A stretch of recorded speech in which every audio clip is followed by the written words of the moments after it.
We are 7 weeks away from the opening of the NBA season. What is in store for the Orlando Magic and Miami Heat this season? That's today on Locked On Magic.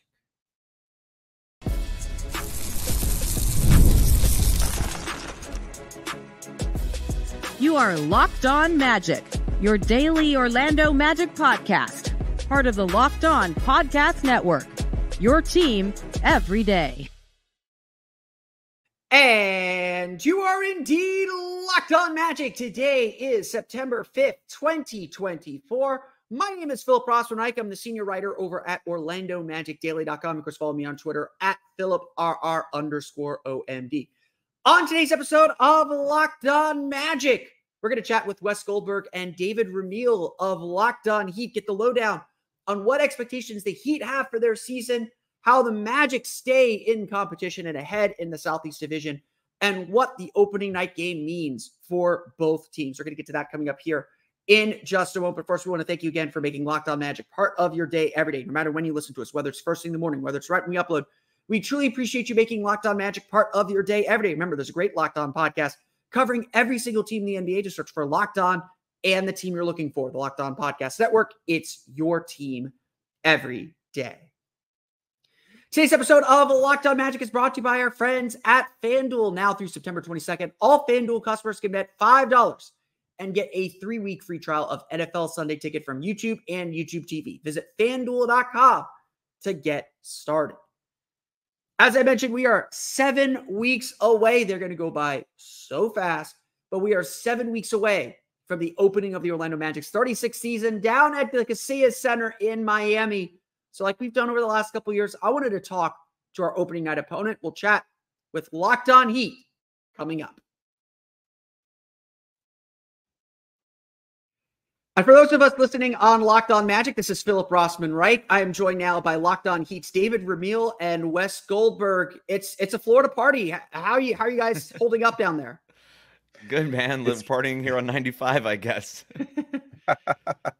It's been a good summer, but I'm really excited because, as we were talking about before we started recording, the season feels like it's right around the corner. So it's a good place to be. We're what, like 7 weeks away from the big day on October 23rd or 16th. Do you get excited for the preseason? Honestly, I get excited. I get excited for media day because it's just like you get to be back in the building. You're with the team every day again. It just feels all warm and fuzzy. So right. I mean, the Magic's preseason opens on a Monday afternoon in New Orleans because for some reason the Pelicans decided to play a game the same night as Monday Night Football at the Superdome. Oh my god! So afternoon basketball is good for me. I'm happy with that.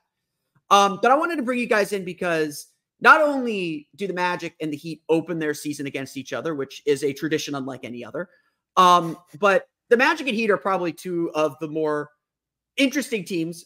They're interesting to us, but interesting teams in the Eastern Conference as far as what they can accomplish this season. So I like to do a checkup a couple weeks before a month before the season starts, just to get everyone excited for the season to start. But I think there's a lot to be said about the Miami Heat and a lot unknown about where the Heat fit into the Eastern Conference picture and really the NBA picture, because the Heat don't die. I don't think anyone will believe that franchise is not a title contender, even as an 8 seed, until they are out of the playoffs and break the whole thing apart. I know you guys have been talking about this a lot recently, but I want to start here. What is the reaction to the season the Miami Heat had last year, coming in again as an 8 seed, but kind of bowing out of the playoffs and not taking a step further after their finals appearance? I mean, you have to look at it from two different perspectives. If you're looking at it from the fans' perspective, there's some optimism about the group and making a change and kind of pivoting and rebuilding through like a younger core. So you've got the addition of Khalil Ware, you've got Jaime Jaquez coming off a great rookie season, even the addition of Nikola Jovic playing, as a starter of late. And I think everybody's kind of sees this and there's some excitement, but it's tempered by, Jimmy Butler and the fact that his contract is going to be a major issue that's going to be hanging over the team for most of the season, whether or not Bam Adebayo is a star player, if he can take a leap. So there's this kind of duality to the way that they're viewed. And then there's the internal view of the team, and that is one of optimism. As you said, they see themselves perennially, as a contender. And I don't know how legitimate that is. I think there's a shot, because we've seen this in the past, that even a bad version of this Miami Heat team can find a way to go on a deep playoff run. But just those two views are so conflicting and dichotomous that it's kind of hard to get any real sense of what this team is, because they could be anything, and I would not be surprised. And based off what we saw last year, where the season never really felt like it even happened because of the number of injuries that took out key players throughout all of the 82-game season, and of course in the playoffs where they were dismantled, it was just, I don't know what this group is. I don't know what they can be, but I wouldn't be surprised by any outcome. And I don't know if that necessarily answers your question, but it's kind of the reality of this team. Yeah, I mean, if I could jump in there, I mean, we're in year 6 of Jimmy Butler, and we're still not entirely sure what this team is, which is a crazy thing to think about, right? We're not really sure even what the best 5-man unit is on this team. And the biggest question, because last year was basically a gap year, which sounds crazy because they were in the playoffs, but it was just a year that never really started. Jimmy Butler didn't even play any preseason games last year. Like the Damian Lillard not acquisition kind of hung over this organization like a cloud all of last season.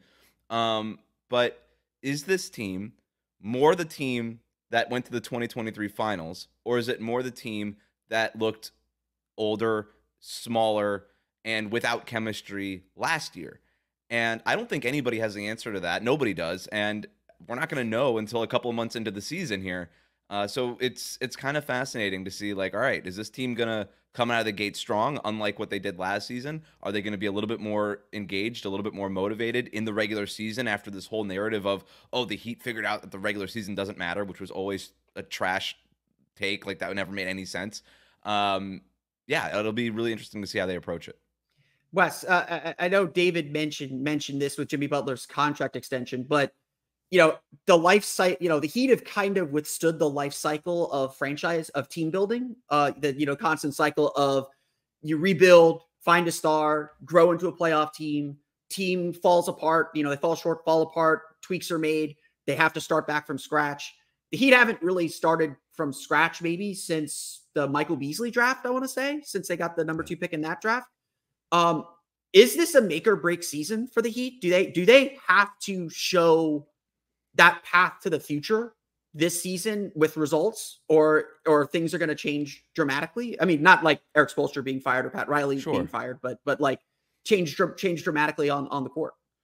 That's an interesting question. I hadn't really thought about it like that. I don't think so, because I do think that the future is ultimately for the Miami Heat in Jimmy Butler's hands. And so it's a make or break year for Jimmy Butler, right? He's the one with the player option next summer. He's the one who could basically decide, hey, I'm opting out and I'm not coming back, because he'll be an unrestricted free agent. He has the power to do that. Even if the Heat were to offer him a max extension, he could say no. He probably wouldn't, but he could. And so he has the future of the organization in his hands to a point. But the other part of this too is what David was alluding to earlier is, take Jimmy Butler off the roster just for a second, just sort of take him off the Excel spreadsheet.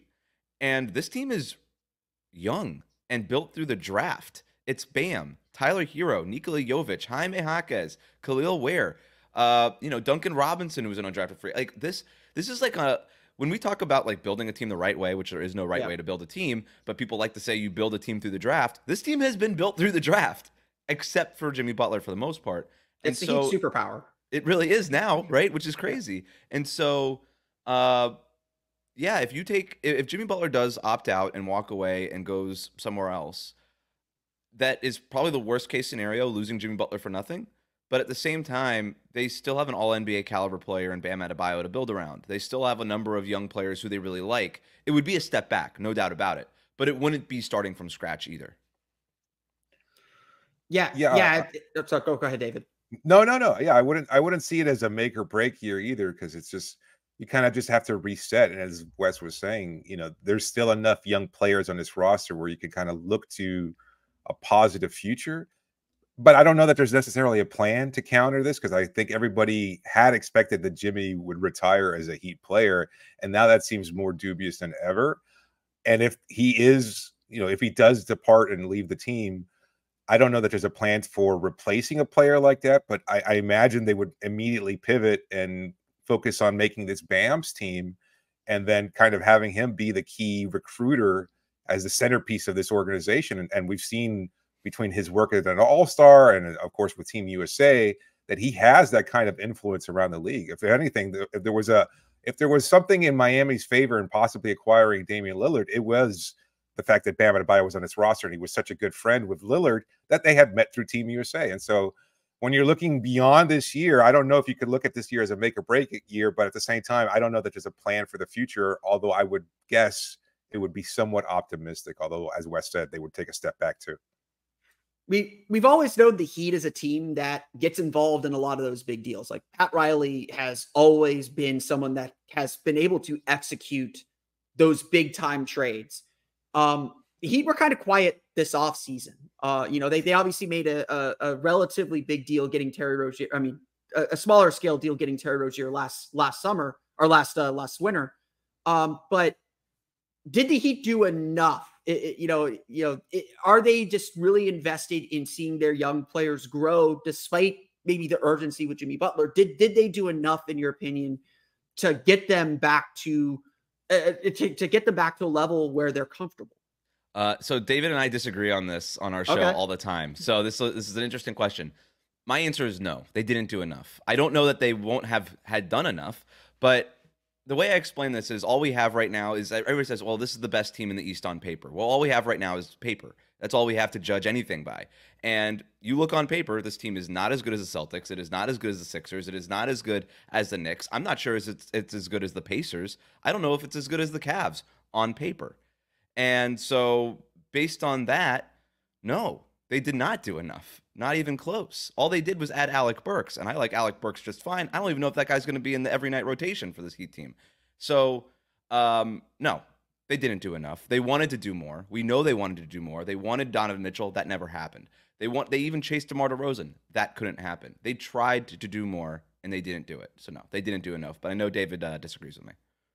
Well, I just think there were limitations already in place. Like we had Keith Smith on the show, and he broke down the salary cap for us, and that was a really eye-opening experience for a lot of Heat fans, and not one of our most popular episodes because he just basically explained, yeah, making any kind of move would be almost next to impossible. And as much as I appreciate what Andy Ellisberg has been able to do, the team's general manager, like he cannot just get blood from a stone, and that's basically what this roster construction has been like. And it's just they have not been able to develop some of the younger players to take on some of the scoring load, and they haven't just evolved at the rate that the team thought they might when they were awarding them these contracts. And so that's been somewhat problematic. I don't know how, it's not necessarily a disagreement with Wes. It's just, I don't know how much more they could have done. As Wes said, they looked into different opportunities and they just weren't really available. And so, this team still views itself, even without those moves, as a team that can go on a deep playoff run. But, as we've seen over the years, it's kind of a wait and see process. Will they be good enough during the regular season? Will they be another play-in tournament team again? And can they just suddenly flip a switch in the postseason? That all remains to be seen, and we won't know until April. But yeah, it's kind of what this team is banking on, is just continuing to develop, winning just enough games to hopefully avoid the play-in tournament, and then maybe do something magical yet again in the playoffs. Yeah, and obviously this team has proven they can do it. They've got some veterans, and that goes a long way. They have a reputation behind them. So, I don't think you can ever count out the Heat. I will note that Wes did not mention the Magic in that list of Eastern Conference teams that the Heat may or may not be better than on paper. Granted, the Magic lost that series 3-1 last year. 2 of those games, the Heat were very, very injured in Miami, and the Magic were very injured in one of them and on a long road trip on the other one, at the end of a long road trip on the other one. They still won the division, though. Still won the division. And that's where I want to get to next. Can the Magic, if the Heat are kind of vacating the top of the Southeast division and divisions for whatever that matters, if the Heat are vacating the top of the division, are the Magic a team that can step up? We'll talk about that coming up here in just a moment.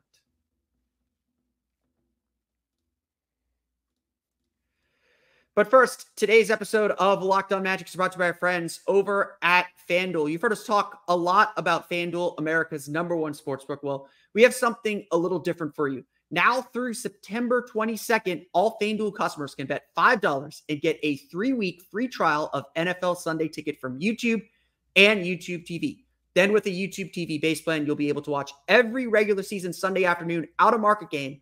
All you need is a Google account and a current form of payment, and you can cancel anytime. FanDuel's already got the odds up for opening night of the NBA season. As I'm trying to pull it up here, I believe the Heat are favored by 1 point. 1 point down in Miami on October 23rd. Over under 210.5. Hit that under. I don't think there's going to be a lot of points scored in that game. As for the division, the Orlando Magic are favored to win the Southeast Division at -140. The Miami Heat right behind them at +140. The Magic and the Heat are certainly running in the same circles in the Eastern Conference. We'll get to that coming up here in a minute as well. So just visit FanDuel.com, download America's #1 sportsbook.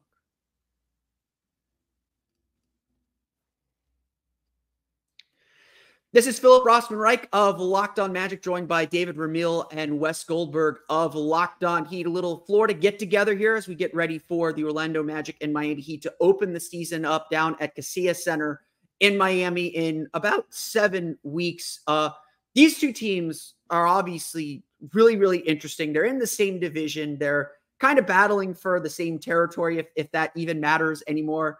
But we talked in the first segment about the Heat and how they're trying to kind of reclaim that top spot. But as we mentioned, the Magic won the division last year. May have taken all the way to game 82, but they won the division last year.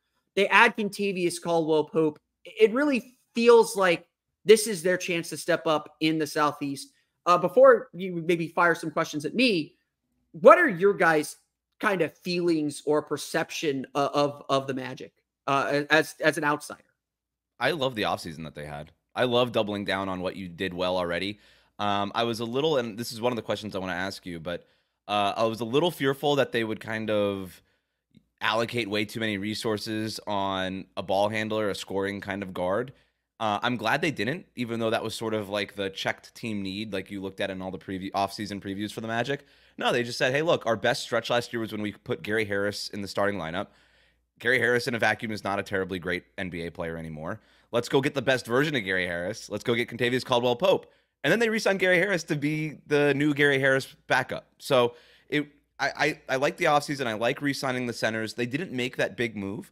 I don't think they have to, right? Their players are young. I think it puts a lot of pressure on Paolo, Banchero, and Franz Wagner to continue to grow. Hey, if we're ever going to be a championship team, those guys have to be sort of the Jason Tatum, Jaylen Brown of the Magic, where where the offense is running through them and they're not relying on a point guard to set them up. That's the best version of this Orlando Magic team.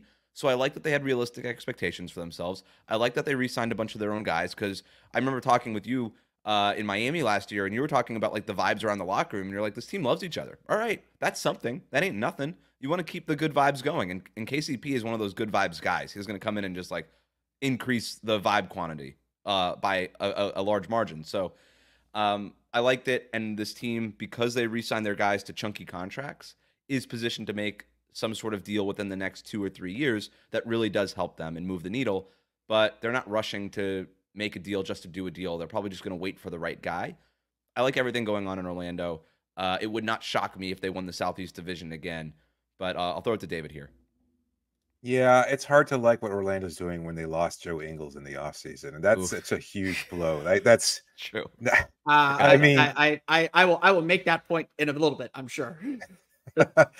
But overall, I echo a lot of what Wes said. Like, I think it's a great team. They're a lot of fun, and they've got their glaring weaknesses that maybe will change. But at the same time, given what they did over the offseason, I think they're poised to get better. I predicted that they would win the Southeast Division in the most recent episode of Locked On NBA. I also thought that Franz Wagner was going to have a breakout season and potentially even contend for an all-star spot. I think he's just that good.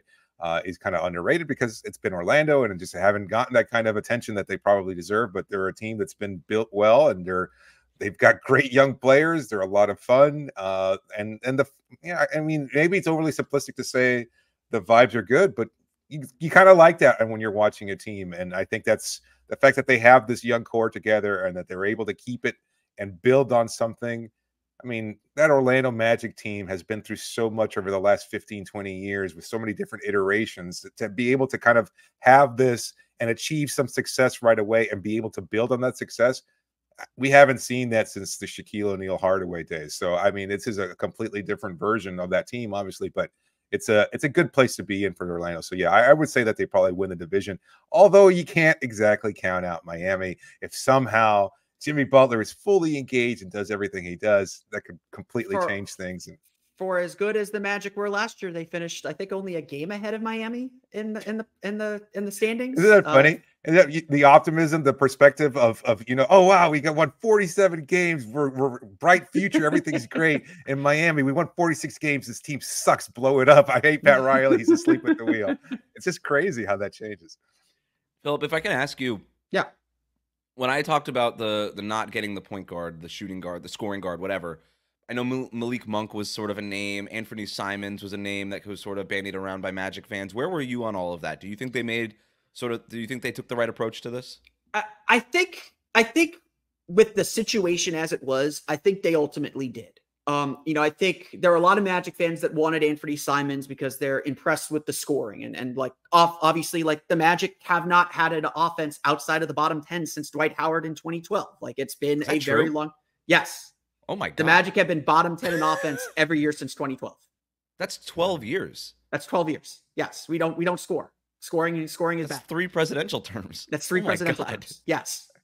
Yes. Now at least you defend though. Now you can at least defend. You can defend now. Yeah, and look, yeah. So I every time like there's a trade article, it's Anthony Simons to the Magic, it's Trae Young to the Magic, and I agree with you, Wes. I think that it was right to kind of bite your tongue on that, or to like kind of hold firm on that. Like even last year, I like pitched to a few people like, would the Magic be a team that's interested in going after Chris Paul, just to have that kind of adult in the room who can manage the team and distribute the ball. But like you said, the Magic want to see where Franz Wagner and Paolo Banchero go on their own. And they want to kind of explore the limits of their game. And I think despite the success that the Magic had last year, I still feel like this is a developing team, or however you want to term it. They're 100%. Still so young and their key players are still so young. They don't quite know what the limits of their game are yet. And so I think the Magic very intentionally, decided let's add a complementary piece like Kentavious Caldwell-Pope, who's going to help this team. Like the Magic are better today than they were May 5th when they lost to Cleveland in Game 7. They're a better team, but they wanted to just keep the pathways open for Paolo to maybe become a triple-double threat. He led the team in assists last year. For Franz Wagner to improve his playmaking and decision-making. Like they to see if Jalen Suggs can be your kind of Drew Holiday style point guard. Yep. They want to see what those pathways are. And if it costs them a season of learning and making mistakes, they're still young enough that they can pivot. And like David said, I think they did a really good job staying disciplined this summer, not throwing around their money like they did in 2016 when the last time they had money going after Bismack Biyombo. And, the Jeff Green didn't kill me. DJ Augustine ended up being a decent signing, but they didn't just spend their money to spend their money. They went with guys that they know that they can count on. And like David said, I think they're set up to be players for trades as they come down the pike. I think they were really disciplined in just betting on what they were already good at, like you said. However, if the expectation, and at least internally in the team is talking about this, the expectation is to contend in the East, I don't think they actually solved the problems of why they lost in the playoffs in Cleveland in the first place. Right. No, they absolutely didn't. But that's sort of it, right? Paolo's 21. Yeah. Like, is the real expectation to go to the finals? No. Like, exactly. I'm sure everybody will say in media day, we got a real chance to compete with anybody. We love our team, etc. But internally, truth serum, sober moment at the bar. What are you actually thinking about your team? No, we're not going to the finals. Like, come on now. We're still a couple years away from that. Exactly. So what's the point of the season? It's to develop Paolo, who got so much better as a playmaker, particularly in the second half of last season. You could really just see it. He still makes a ton of mistakes. Good. Let him make those mistakes. Don't take the ball out of his hands. Let him grow through those. I like the Chris Paul idea, though, because I think a player like that, who could even just come off the bench, but if you could get Paolo and Franz in a room with a veteran point guard like Chris Paul or somebody else who's been around the league and just knows sort of the shapes and the patterns of NBA defenses, and you could just like watch film with that guy, that could really help them. But I don't know that you're looking for the guy that's taking the ball out of their hands all the time. I think you kind of just need like a, and I'm sure the coaching staff can obviously do that too. That's part of their job. But it would have been kind of nice to maybe add that. But that's a luxury. It's not a necessity. You need those guys to Heat grow legend? Wasn't Heat legend Kyle Lowry linked to Orlando a bunch of times too? Yeah, a few times. Yeah, like I've been telling people this, and I'm sure every team in the league would say this. Like Derek White is the perfect point guard for Orlando. Like of the guys that got kind of moved around, and it wouldn't surprise me if this comes up at the deadline again. Like Malcolm Brogdon would be a really good kind of stabilizing guard for this team. And to that point, like the thing that I think I got really excited about bringing Kentavious Caldwell-Pope in is he's a guy that's won championships before. Yeah. And like I call it the Horace Grant theory. I don't know if like the Heat have another way of saying it, but the Magic brought in Horace Grant in 1995 to play with Shaq and Penny. And I think he gave them a level of seriousness. Like he integrated with the group, but he gave them a level of seriousness of like, this is how you do it.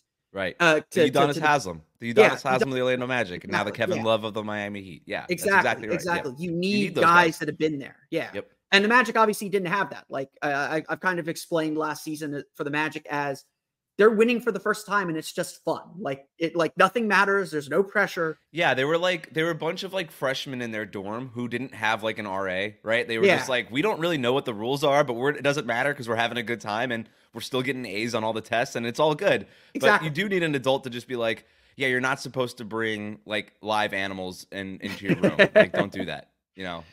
Yeah. And to that point, like, I feel like the biggest goal for the Magic this season, the players will all say get home court advantage. Obviously, they just played a series where the home team won every game. That's important.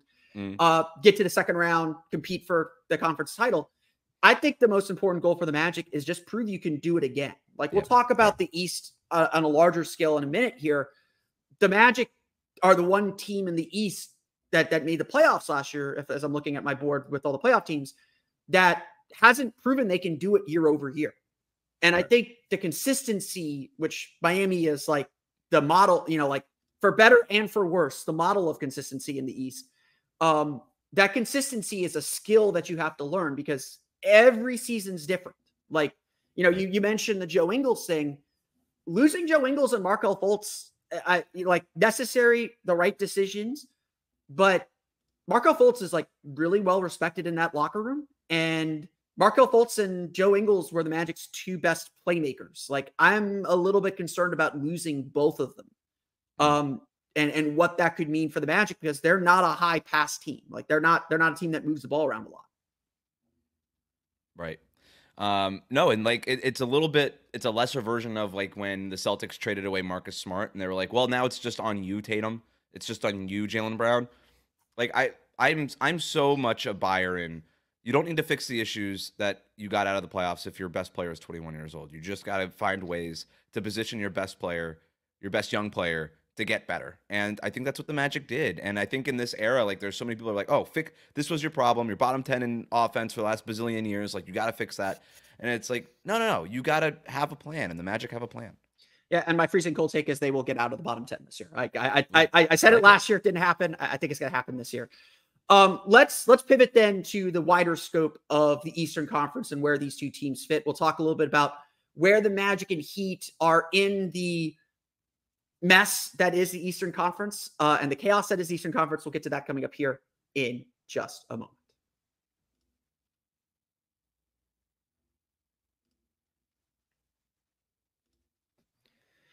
This is Philip Rossman-Reich of Locked On Magic, joined by David Ramil and Wes Goldberg of Locked On Heat. We'll get a prediction, a way too early prediction, a way too early prediction on opening night toward the end of the show. But I want to go here and let's talk about where the Magic and Heat sit in the wider competition in the Eastern Conference. I think, can I safely assume that we both think that the Magic and Heat are the top two teams in the Southeast Division? We'll start there.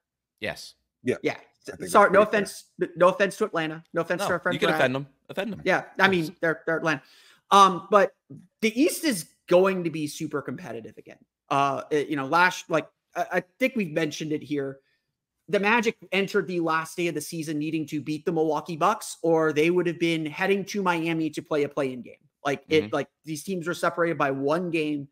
When you look at this Eastern Conference, how do you view it? Do you just as from the Miami perspective, is it opportunity, or is it that's a lot of teams we gotta climb over and be better? How do you define opportunity in that sense? Like It's opportunity as in a lot of these teams feel like really bunched together. Like Sure. I think this year is going to be like last year, where everything's going to come down to the last day of the season, where, you know, an injury at the wrong time sets you back, you know, sends you from 2 to a 3-game losing streak, sends you from 3 to 7. Like it's going to be tight. Is that something that excites you, in that, you know, there's a lot of pressure, but you can make up ground quickly? Or is that a bigger challenge to play with? The party line in Miami has always been that they control their own destiny. Yeah. And you know, we've kind of talked about it a lot in the show already, but just the idea that Jimmy Butler is so central to what Miami can accomplish. Like, and we have no way of predicting it, because a great version of Jimmy Butler obviously raises the ceiling on this team considerably. But between injury and a general lackluster approach to the regular season, we can't count on that. And yes, everybody's kind of saying, oh, well, there's the contract issue, and whether or not he is fully engaged, and if he's able to even beyond that. Like, that's the psychological aspect. Physically, at 35, can he stay healthy and play in a large number of games to be able to carry Miami?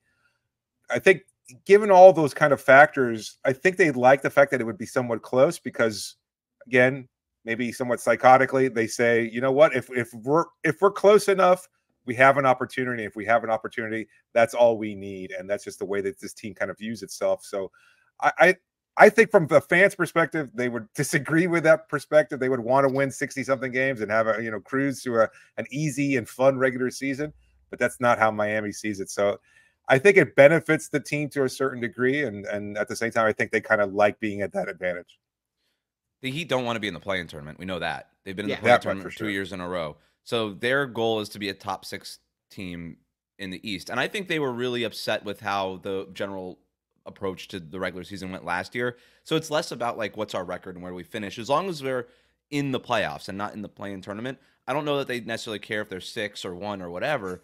For sure, they'd rather be the first seed who wouldn't. But they just want to know that they're healthy and playing the right way when the playoffs come around, which is generally how Eric Spoelstra has treated. It's very like Bill Belichickian, where it's just like we just need to be making sure we're peaking at the right time. And whatever seed that makes us, then that's okay.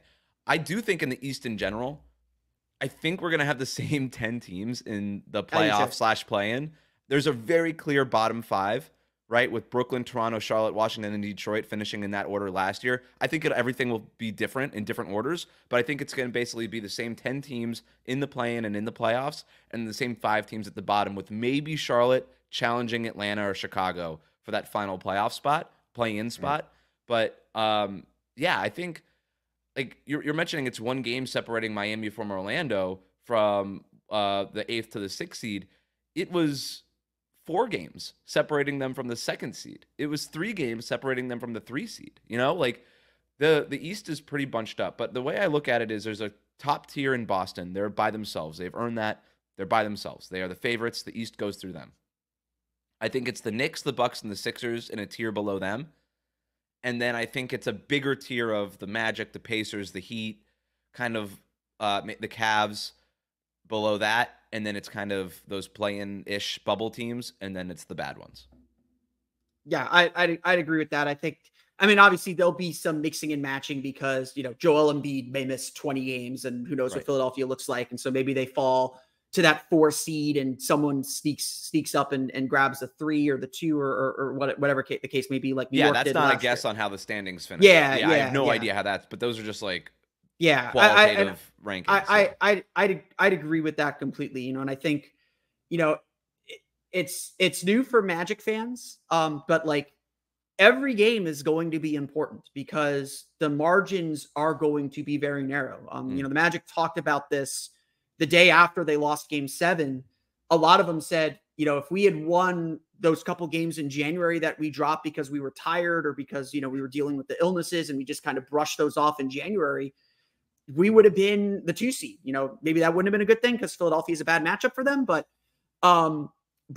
like they talked about this understanding of every game has importance no matter where it comes in the season. And Orlando dropped some games late that really put their playoff spot in peril as well.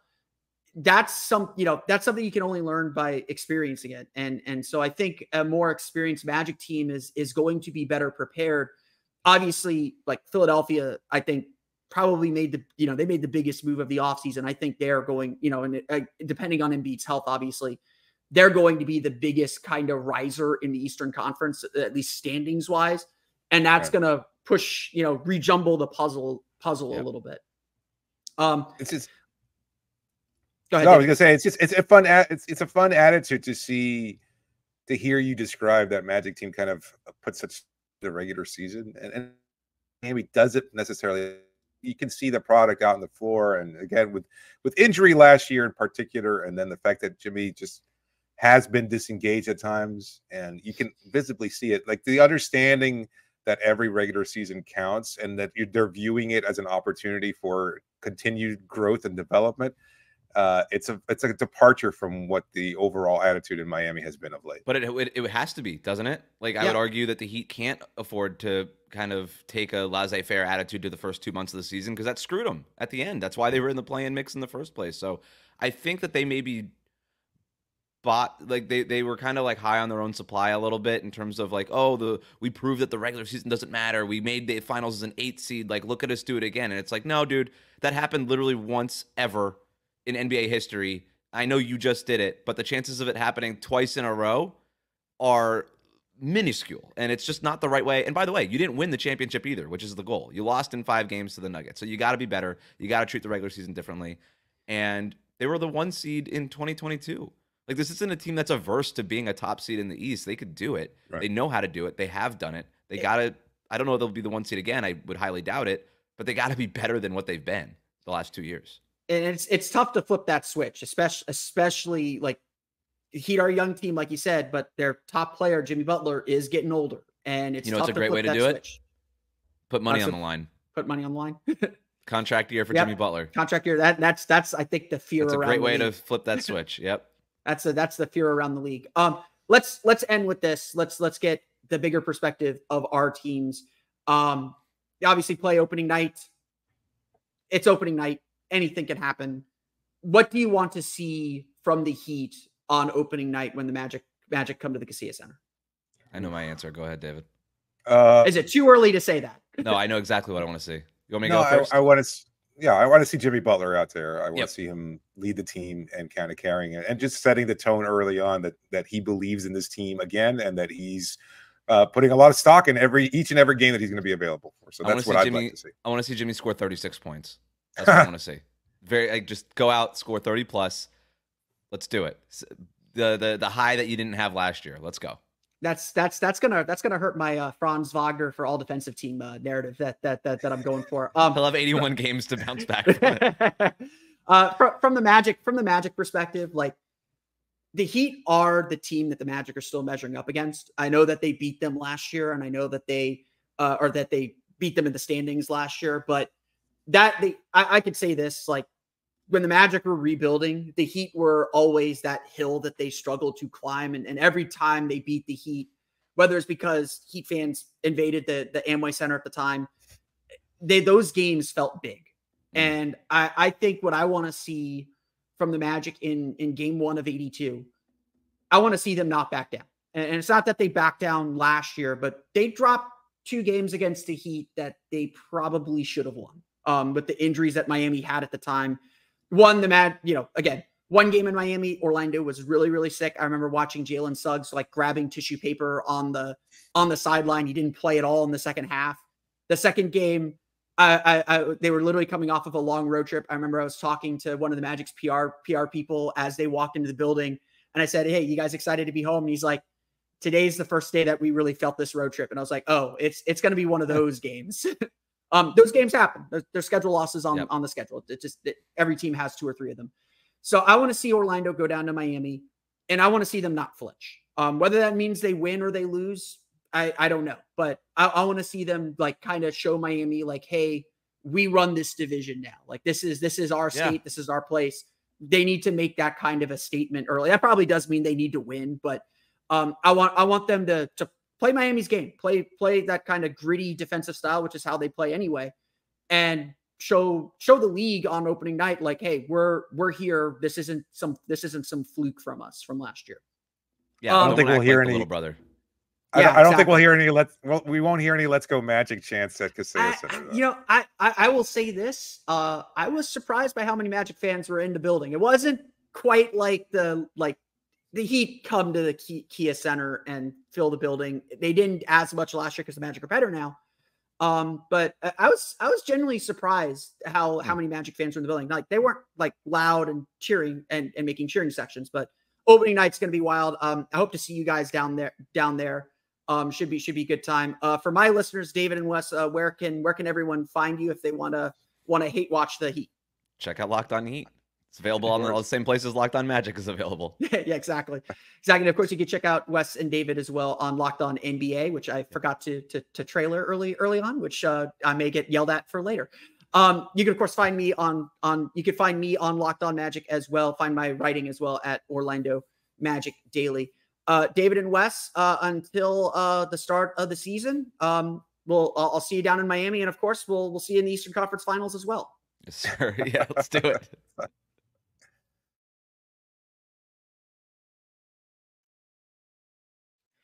I want to thank David and Wes once again for joining us on the show. Hopefully we'll be talking with them a little bit more throughout the course of the season. Of course, check out their great work on Locked On Heat. They also contribute to our friends over at Locked On NBA as well. They do a great job covering the Miami Heat. So if you're ever interested in what's going on in Miami, they've had a couple really good episodes lately talking about whether Pat Riley's lost his touch, talking about whether the Heat, talking really about a big Heat season as we hinted at in that conversation. Check them out as well. Keep them as your second or third listen on the Locked On Podcast Network. But that's going to do it for me today. I want to thank you all again for listening to today's episode of Locked On Magic. Of course, find me on Twitter at PhilipRR_OMD. Subscribe to the podcast, Apple Podcasts, Stitcher, TuneIn, Himalaya, Google Play, Spotify, Odyssey, and all the family channel podcasts to your podcast-enabled listening device. For the latest on the Orlando Magic, be sure to check out OrlandoMagicDaily.com. You can find us there on Twitter at OMagicDaily. We talk a little bit about the Mac McClung signing. It's an Exhibit 10, not a huge deal. We talked a little bit about that on Orlando Magic Daily today. Plus, for even more Orlando Magic content, including I'm trying to wrap up my playoff lessons before I dive into player outlooks, which will start next week. You can check out my Patreon page, the Orlando Magic Hub, at patreon.com/Orlando Magic Hub. Now that you're done listening to me, as I mentioned, be sure to check out the Locked On NBA podcast, where the season never ends, providing national expertise with a local perspective. You can find the link to Locked On NBA in the description, so you don't need to search. It's all part of Locked On Podcast Network, your team every day. That's going to do it for me today, though. I want to thank you all again for listening to today's episode of Locked On Magic. Until next time, for Orlando Magic Daily and Locked On Magic, it's been Philip Rossman-Reich. We'll see you all again next time for another episode of Locked On Magic.